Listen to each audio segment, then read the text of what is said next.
రవిశంకర్ గారు, గౌరవ కరీంనగర్ మేయర్ గారు, డిప్యూటీ మేయర్ గారు, వేదికపైన ఆసీనులైన గౌరవనీయులైన కార్పొరేటర్లు, గౌరవ తిమ్మాపూర్ మండల నాయకులందరికీ పేరు పేరున, అదేవిధంగా హుజూరాబాద్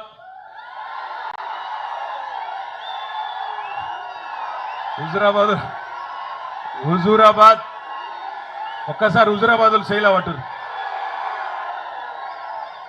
హుస్నాబాద్ శైలా పట్టురు ఏడున్నారు, హుస్నాబాద్, అదేవిధంగా కరీంనగర్, మానకొండూర్, సొప్పదండి నుండి విచ్చేసిన మా అన్నదమ్ములకు, వేదిక పైన ఆడబిడ్డలకు, పత్రికా మిత్రులకు పేరు పేరున హృదయపూర్వకంగా మీ అందరికి కూడా నమస్కారం, మీ అందరికి కూడా ఉద్యమాభివందనం.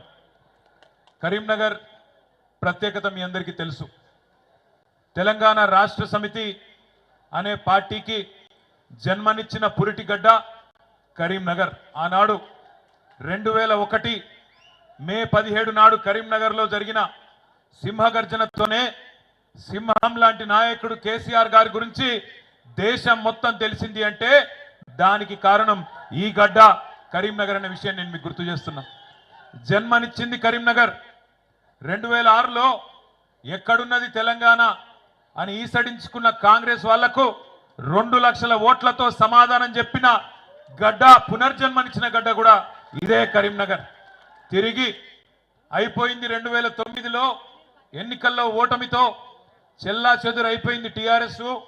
ఇక తెలంగాణ వాదం ఉండది, తెలంగాణ రాష్ట్రం ఇక మర్చిపోవాలి అనే సందర్భంలో మళ్ళీ ఇదే కరీంనగర్లో ఆనాడు కేసీఆర్ గారు రణనినాదం చేసి నిరాహార దీక్షకు బయలుదేరితే, నా శవయాత్రనో లేదా తెలంగాణ జైత్ర యాత్రనో అని బయలుదేరితే ఇదే అల్గనూరులో మళ్ళొక్కసారి ఆనాడు బ్రహ్మాండంగా ఉద్యమానికి ఊపిరి పోసిన కరీంనగర్ గడ్డకు వందనం, కరీంనగర్ బిడ్డకు వందనం.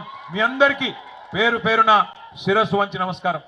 ఇవాళ కరీంనగరే లేకపోతే, కరీంనగర్ పోరాట స్ఫూర్తి లేకపోతే ఇవాళ వాస్తవానికి తెలంగాణ రాష్ట్రం సిద్ధించునో లేదో నాకైతే అనుమానమే.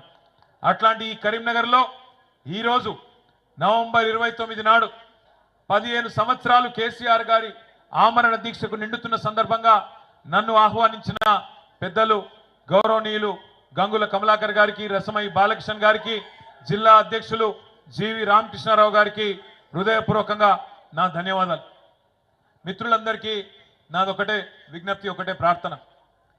మనం ఎటు పోతున్నామో తెలుసుకోవాలంటే ఎక్కడ ప్రారంభమైనమో కూడా యాద్ చేసుకోవాల్సిన బాధ్యత మనందరి మీద ఉన్నది.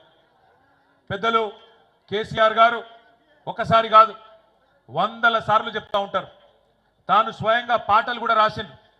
ఎందుకంటే 1948 నుంచి 56 వరకు 8 ఏళ్ళు ఒక ప్రత్యేక రాష్ట్రంగా ఉన్న తెలంగాణ, ఆనాడు పేరు వేరు కావచ్చు, హైదరాబాద్ రాష్ట్రం పేరిట 8 ఏళ్ళు ప్రత్యేక రాష్ట్రంగా ఉన్న తెలంగాణ ఆనాడు ఇష్టం లేని బలవంతపు పెళ్లిలో భాగమై ఒక అమాయకపు పిల్ల పెళ్లి ఒక అతి హుషారైన పిల్లగాంతో జరుగుతుంది అని స్వయంగా ఆనాటి అప్పటి ప్రధానమంత్రి జవహర్లాల్ నెహ్రూ గారు నిజామాబాద్లోని ఖలీల్వాడి మైదానంలో